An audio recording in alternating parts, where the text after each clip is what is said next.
Okay, hi and good morning to everyone. So today's presentation is about how to answer an essay question in the literature exam. And this is something the students are concerned about nowadays, that they are sitting their exams in literature. So the first thing that we need to talk about is what are the essay questions about? Always in literature, you have an essay question. So you are given a topic and you are asked to write an essay about that topic. So what are the topics that are always asked to write about in the literature exam? There might be a variety of topics. One of them could be a critical analysis of a character or a theme in the text. So you are asked to analyze a character or to analyze a theme. Or it could be a critical analysis of a certain scene or part of the text. So this is focusing on part of the plot, and you are asked to highlight the potential or the meaning of that part of the plot. Or they might ask how language was used to generate meaning in the text. Or they could be about how the structure of the text contributes to this meaning. So if you are, for example, talking about a novel, how the chapters are contributing to that overall meaning of the text of the novel, or if you are talking about a play, it might be asked about how scenes and acts are contributing to that meaning, or if it is a poem, it could be about stanzas and so on. So the other thing is they might ask about how the text was influenced by its historical and cultural context. So, for example, if you are studying an 18th century novel, you might be asked about how, for example, the rise of capitalism or the rise of middle class has contributed to the meaning of the text, or how the text reflects these historical and cultural changes, and so on. So the essay question could be about any of these, or could be about many other things, okay, because the topics in literature are very wide, or too wide to kind of highlight in one essay. Okay, so how to answer the essay question? Um, in this presentation, I'm going to talk about mainly two things. First, how to understand the question and make an outline of answering the question. And the other part is about how to write a paragraph, a well-organized paragraph. So if we start with the first topic of this presentation, which is how to answer the question, how to answer what the question is about, and how to make a plan to answer that question. Okay, so how to answer the question, you need to follow certain steps. The first step is that you have to read the question multiple times. Because obviously, in order to answer the question, you need to have understood the question, and reading the question one time might give you a misunderstanding of what the question is about, and so you are led to answer another question, not the question that the teacher was asking you about. So you have to read it multiple times, not one time. One time is not enough. Okay. After you have read the question multiple times, you have to underline or circle or whatever the keywords in the question. These are the words that indicate certain sub-questions, certain topics or subtopics in the question. And after you have highlighted or underlined the keywords, you have to make an outline. And your outline should be based on the keywords that you have already highlighted. Okay, so the outline of the answer of your essay should be based on the keywords which are in the question. So in that way, you can ensure that you are answering the question that the teacher has asked and not any other question. And after, of course, you've outlined your answer, you can start answering the question. And this is where students make a mistake. Students always read the question once and they just jump to answer the question. And this is wrong. Okay, what you need to do is to read the question multiple times, and underline the keywords, and then make an outline. And then after you have done all of these, you can start answering the question, and not any time before that. Of course, you might say, this might be wasting a lot of time. No, it's not going to waste a lot of time, and all these processes are not going to take too long, but they're going to save time for you, because if you start answering the question without identifying the keywords and without making an outline, you are going to give a chaotic, unorganized answer, which the teacher might not be satisfied with, and so you might not be getting the mark that you aspire to.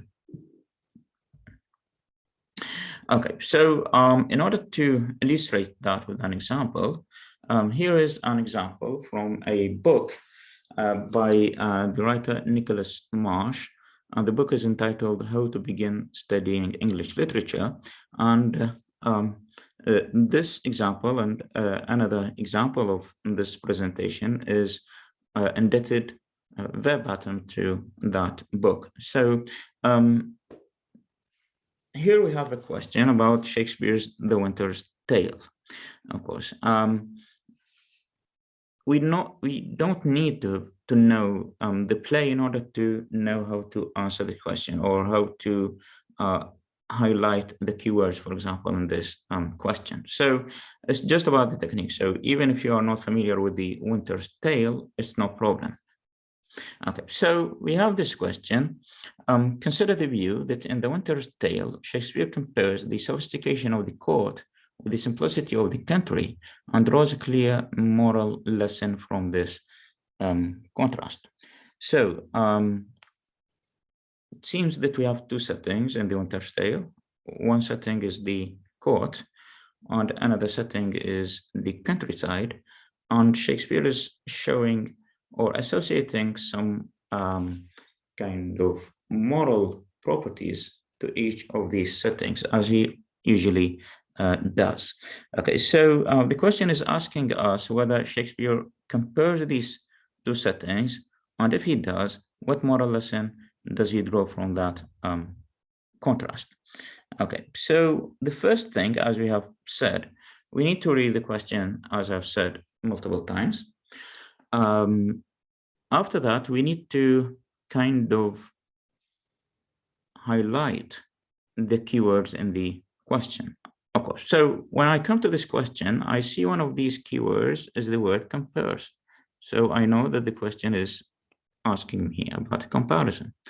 Okay, and so another keyword is sophistication of the court.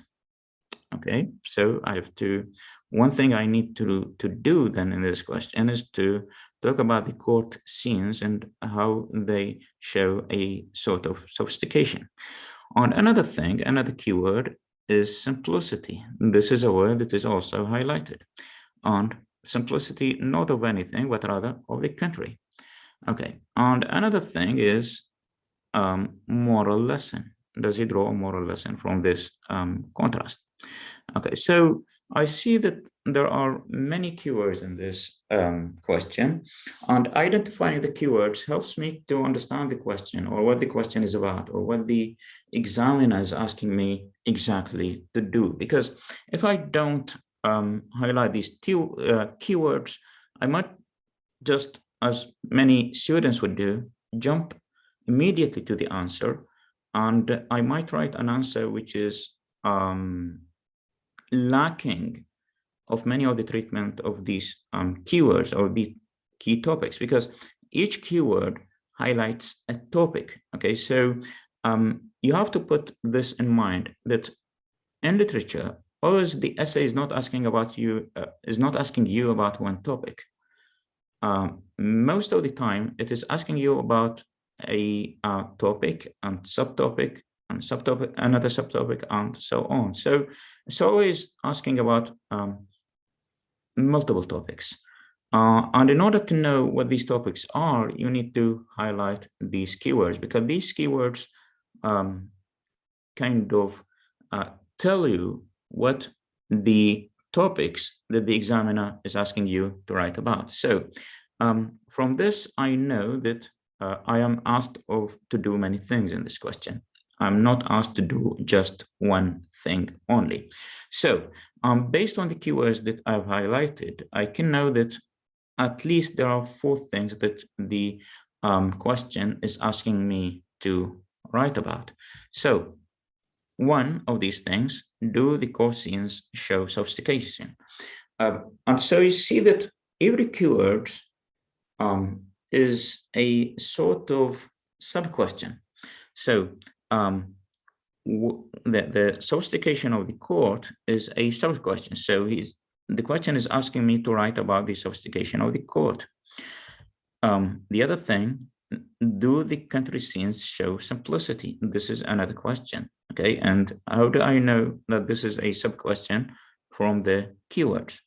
And another thing, the question is asking me about, does Shakespeare draw a clear moral lesson from comparing country, court and country? And do court and country contrast? And you see that these are arranged in the order that they appear in the question. So first of all, we have the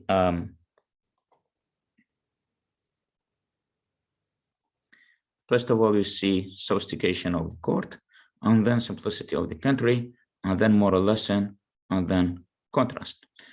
But so this is the way that they appear in the question. But when I want to go to the next step, which is making an outline. So you remember we said you have to read the question multiple times. Then you need to underline or highlight the keywords. And the third thing, you have to make an outline. The question is, can I make an outline just in this arrangement that they have appeared in the question? The answer is not, because the outline should be logically ordered. So when I come to this, I see I could write, of course, about the sophistication of the scenes of the court. I can also, after that, write about the simplicity of the scenes of the countryside. Okay, and then I ask, okay, does Shakespeare draw a moral lesson from comparing court and country? And then I ask, do court and country contrast? I have no problem with number 1 and 2, but obviously 3 and 4 should be rearranged. So because logically I cannot ask whether Shakespeare drew a moral lesson from that contrast unless I first establish that there is a contrast in the first place. So I have to establish that there is a contrast, and then I need to show that Shakespeare has drawn a moral lesson from that contrast. So in order to make an outline, and because the outline needs to be logical, I need to rearrange the topics or the subtopics as they appear in the question. So in order to make an outline, a logical outline, I can say, for example, I'm going to speak about the court, the sophistication, and then the country, or the simplicity of the country. And then I am going to establish there is a contrast. Okay, and after that, I'm going to ask whether Shakespeare draws a moral lesson from that contrast or not. So this example from Nicholas Marsh, as I've said, I hope has shown the basic steps that you should follow when you try to answer an essay question in the exam. So in order to repeat them, first you need to read the question many times. Then you need to highlight the keywords in the question. And then you need to make an outline, and then you start answering your question. So this is from a play by Shakespeare that I think most of you have not read, but I guess that the example is very illustrative. Another example, okay, this is an example of a question that you have seen in the exam already, and it is about Beckett's Waiting for Godot. Okay, the question is saying, the question why is raised multiple times in Beckett's Waiting for Godot. Elaborate on the significance of this question, showing if it has to do with the fact that the play is plotless. Okay, so again, in order to answer the question, we said we have to read it many times. And then we need to highlight the keywords in that question. And of course, when I come to highlight the keywords, I see that the first keyword is question why. This is the first thing. Okay, and then it is asking me to elaborate on the significance of that question. Okay, and then showing if it has to do with the fact that, if it is related with the fact that the play is plotless. So it is asking me to write about these things. So one mistake that students made, for example, in answering this question, is that they have kind of seen the word times and they thought that the question is asking them about the concept or the theme of time in Waiting for Godot, and that's why they wrote the essays accordingly, and so they did not hit the nail on its head, as it were. So that now that I have read the question, and now that I've highlighted the keywords in the question, now it is time to kind of make an outline to the answer. And so in order to make an outline, I need to extract these two keywords. Okay, so I see that mainly the question is asking me about three things. It's asking me about the question why, and then it is asking me about whether about the fact that the play is plotless, that it lacks a plot in the traditional sense of the word. And it is asking me about how these things are related. Okay, so basically it is asking me about three things. So first of all, it is asking me about the question why. Then it is asking me about the play being plotless or without a plot. And then it is asking me how these two facts are related to each other. Okay, and in order to make an outline, so these are general things. And I know that there are details within each of these general topics. Okay, so when I come to the question why, I know that there are many details in the play about that. So I have to also brainstorm in order to make these details. So I know, for example, the question why was raised with regard to the story of the two thieves. It was raised with in Lucky's speech. It was raised with regard to the boy and his brother. Also with regard to Lucky's luggage and so on. And with regard to the play being plotless, I need to speak first about the meaning of plot, because I cannot establish that the play is plotless unless I define what plot means. And also, I have to explain why it is plotless, why it has no plot, because this is something relevant to the question. And the last part of my answer is how they are related.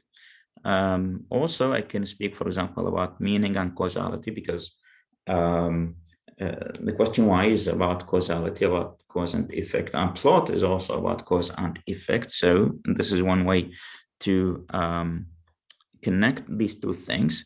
And the other thing is how, for example, the structural and the thematic aspects of the play are related. So when I say structural, I mean the plot, the structure of the play, because plot is related to the structure of the play. On the thematic aspects, I mean the themes, because the question why has become a theme, a recurrent idea that kind of is frequently raised in the play, and so it amounts to the status of being a theme in the play. So from this outline, I can know, for example, what I'm going to write in my answer. So to repeat then, the question was asking me about why, and about why it is significant, sorry, and also about the play being plotless, and also it is asking me it is also asking me about, for example, how these things are related. So I hope that this example will show you, or has shown you, how to answer such questions in the exam. The other part of this presentation is about how to write a paragraph. Okay, and when I say a paragraph, I mean a body paragraph. So I'm not speaking about introductions and conclusions, because I suppose that students are already familiar with how to write an introduction and a conclusion.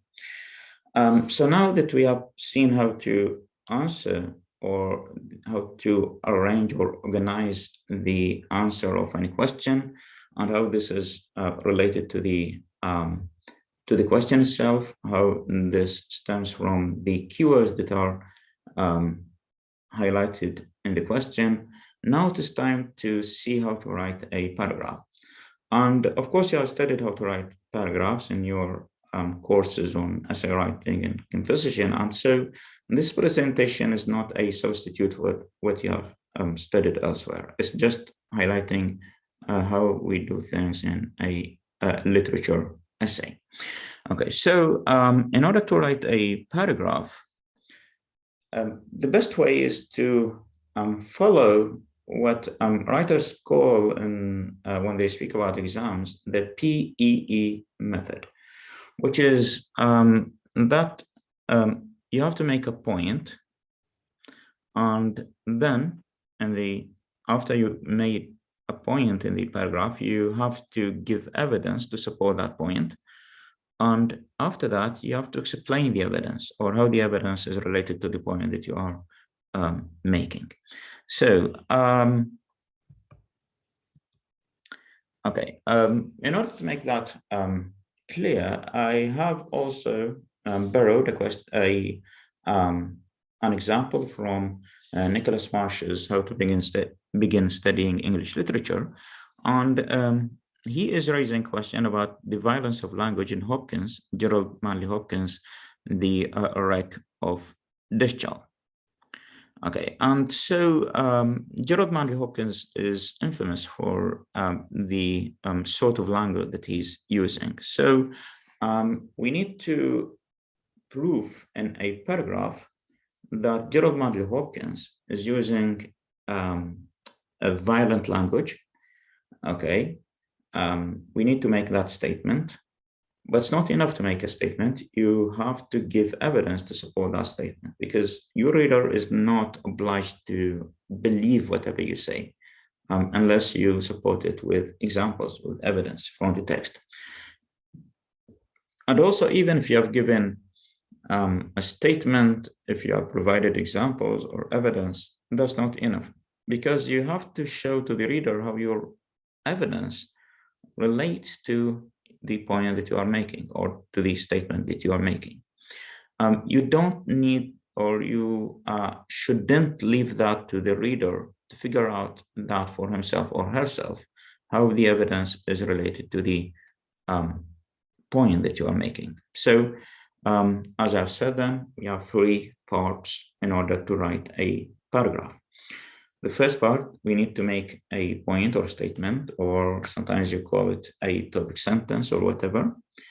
The second thing, we have to support it with evidence, which are examples from the text.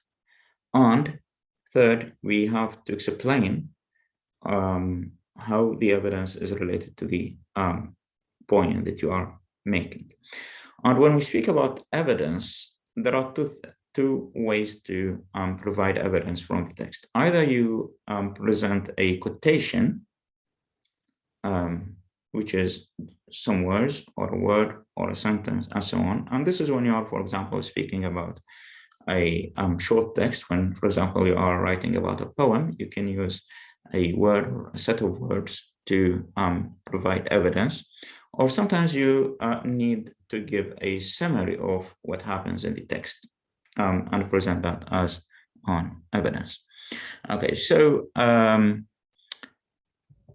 this is the first part of the paragraph that I'm going, or that the writer is providing for an answer or a part of the answer to this question. So it is saying,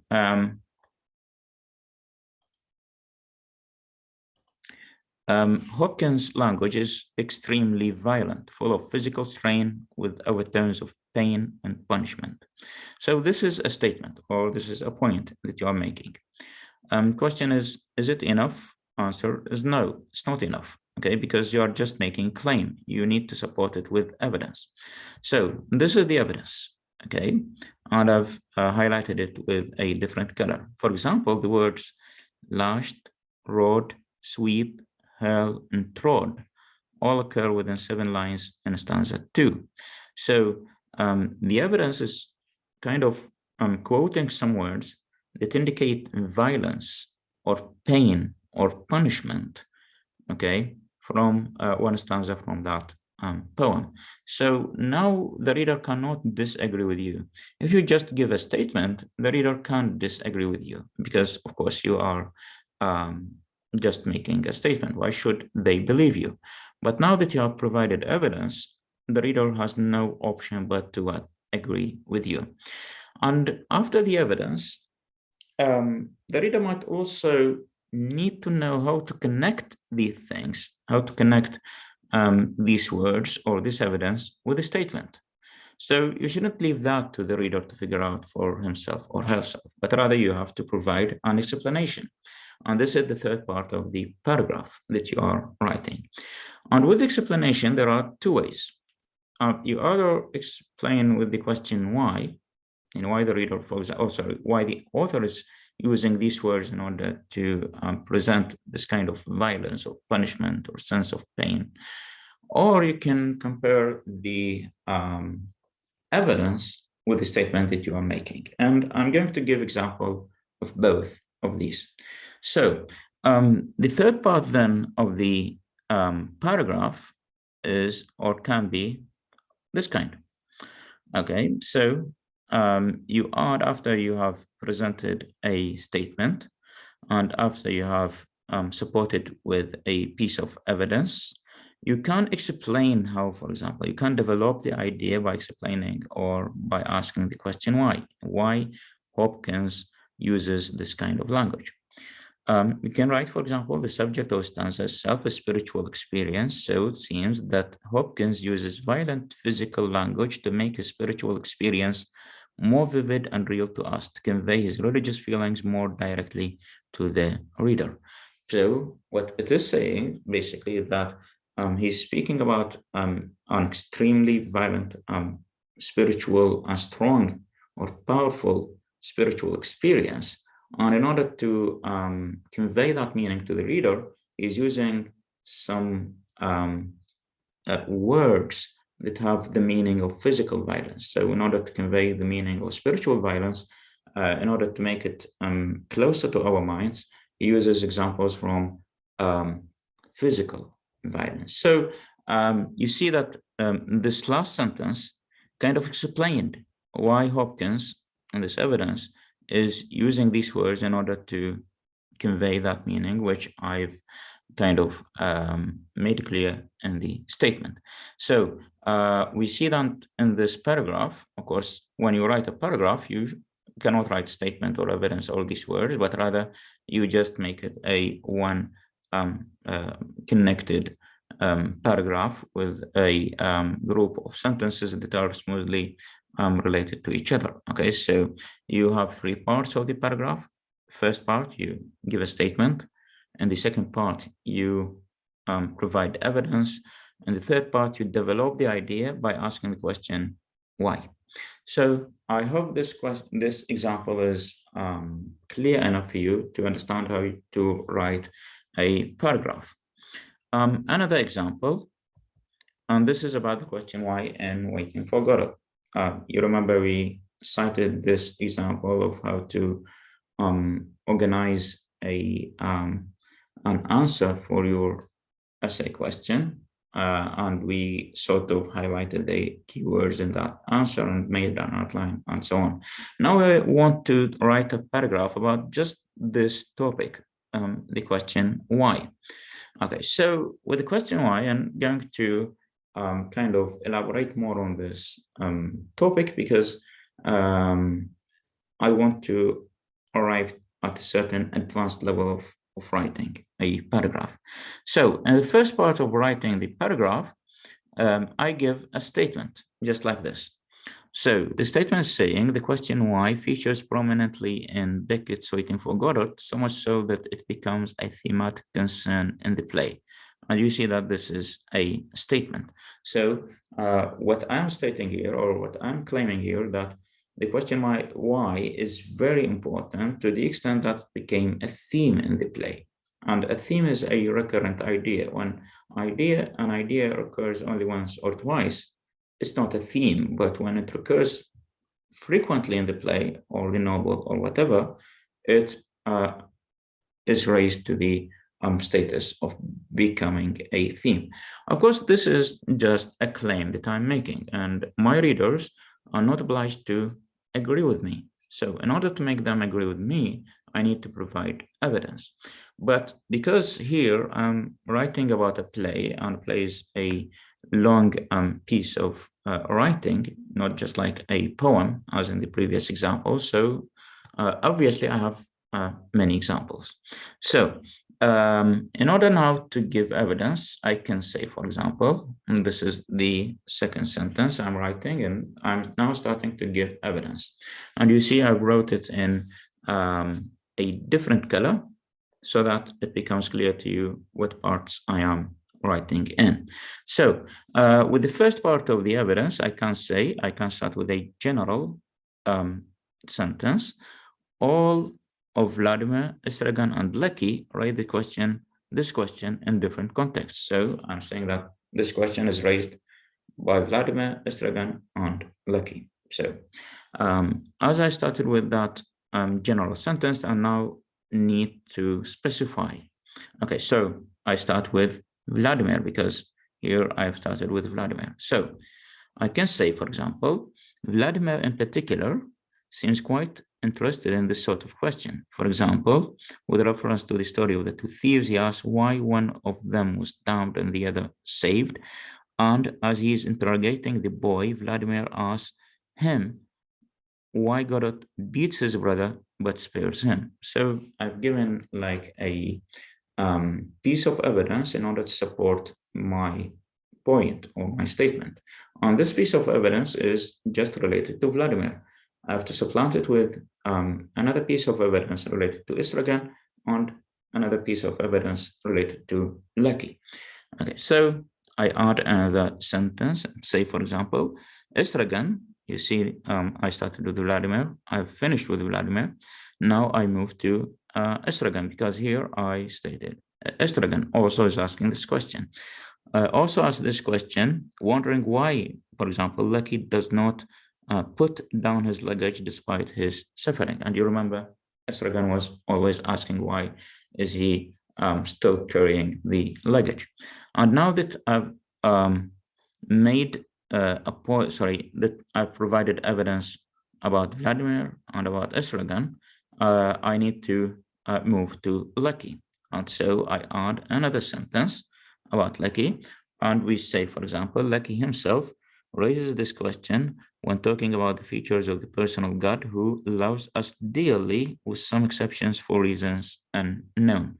And you see that with Vladimir and Estrogen, I provided evidence with a kind of a reference to the text. I did not quote exactly the words that they were using because they were using these words multiple times on making many references in the play. So it is impossible for me in the context of an exam to borrow or to quote all these examples.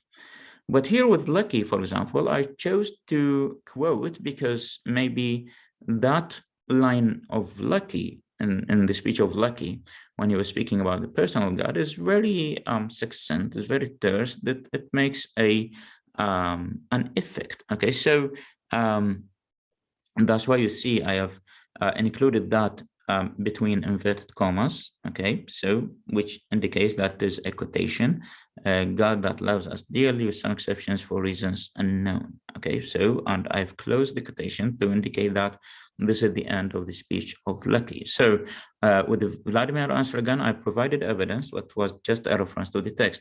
With Lucky, I chose to quote from the text because it is very memorable. Okay, but now is that enough? No. I have to explain also to the reader how that evidence works, because you see here in this quotation of Lucky, there is no question why. Okay, so I have to indicate why I chose this quotation and how it is related to the main topic, which is why. So the last phrase being an answer to the implied question, why?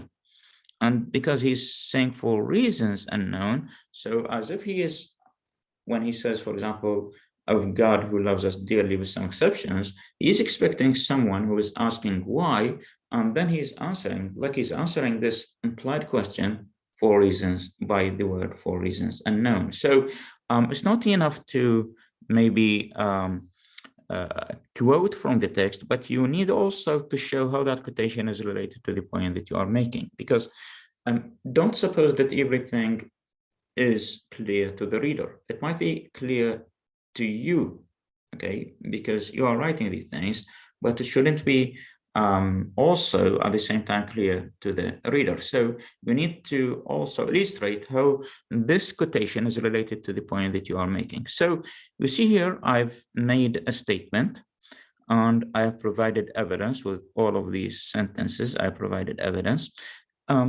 Is that enough? No, it's not enough. I need to show how this evidence, for example, is related to the question. Why, for example, all these characters ask why, and what do they get when they ask why, and so on. So, as I've said, you see, we have three parts in the paragraph.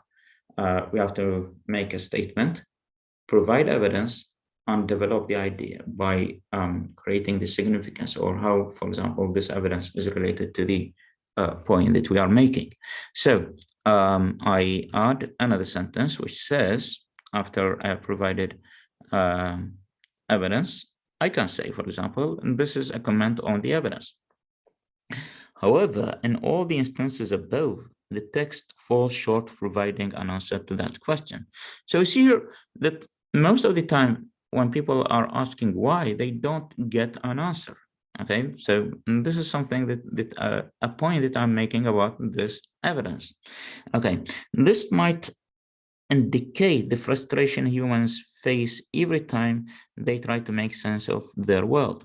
And so this might indicate to or refer to something larger than that. It's not that they ask why and they don't get an answer, but rather people are trying to make sense of the world, but they always fail to make sense of the world. Okay, because according to the philosophy of the absurd, that world is meaningless. Okay, so this is the main idea in the theater of the absurd, and this is according to the play. Okay, so this might indicate the frustration humans face every time they try to make sense of their world, as man's search for meaning gets endlessly defeated by the inherent meaninglessness of reality. So every time man or humans try to make sense of that, and how do they make sense of anything? By asking the question why. Okay, so we meaning is about purpose, it's about cause and effect. Okay, so and we inquire about cause and effect by asking the question why. And so you see that just like always, the question why is not answered in the play. So this indicates that man's search for meaning is always frustrated, endlessly frustrated. Okay, so you cannot, like, no matter how many times you ask the question why, you cannot get answers. So see this part, comparing the evidence with the the statement with the evidence. So here we have like three parts in this paragraph. I have given a statement, I have provided evidence to support that statement, and I have developed the idea, okay, by comparing that evidence with the statement, or by extracting a further significance of the statement and the evidence. So, of course, I've wrote these things, and I have indicated the word statement, the word evidence, the word comparing. These should not show up in your answer, of course. These are just for illustration, and also the different colors and so on. So a paragraph of this sort, when it is written just like a paragraph and not like separate sentences the way I'm doing it now, could look like something like this. Okay, so the question why features prominently, blah, blah, blah. And so you see, it contained all these parts. Okay, so these two lines, we have the statement. And now we start with all Vladimir, Estrogen, and Lucky, blah, blah, blah. So we have the evidence, okay, and now from this word, however, we have like the development of the idea. So to sum up, when you are writing a paragraph, you need to include three things. You need to make a point, to give evidence, and to explain it. Okay, and here I have been using some different wordings for that. I said you need to make a statement, you need to give evidence, and you need to develop the idea. Okay, and how to develop the idea? There are two ways.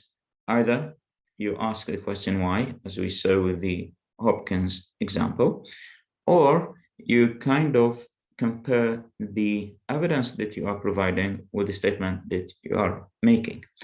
And with regard to the evidence, we said that there are two ways. Either we can quote exactly from the text when we are referring to a sentence or just some words,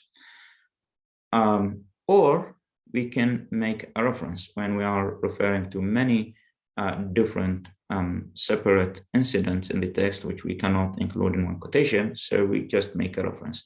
And both of these two ways, either quotation or a reference, both of them count as evidence in your writing. So now to sum up what we have done in this presentation, we have talked about two things. We talked about first how to answer an essay question, which is by reading the question many times, highlighting the keywords, making an outline, and starting your answer. And the second thing we talked about is how to write a paragraph. And we said that each paragraph, to be well organized, needs to have three things. First, it needs to have you need to make a statement, and you need to support that statement with evidence, and you need to develop the idea by the different ways that we have talked about. I hope that this presentation was useful for you. And I think this sort of presentation is not only useful for students of year 4, but also for students of year 2 and year 3 in their exams of literature. So thank you very much for listening. And I hope that this presentation will make a difference in the upcoming exam.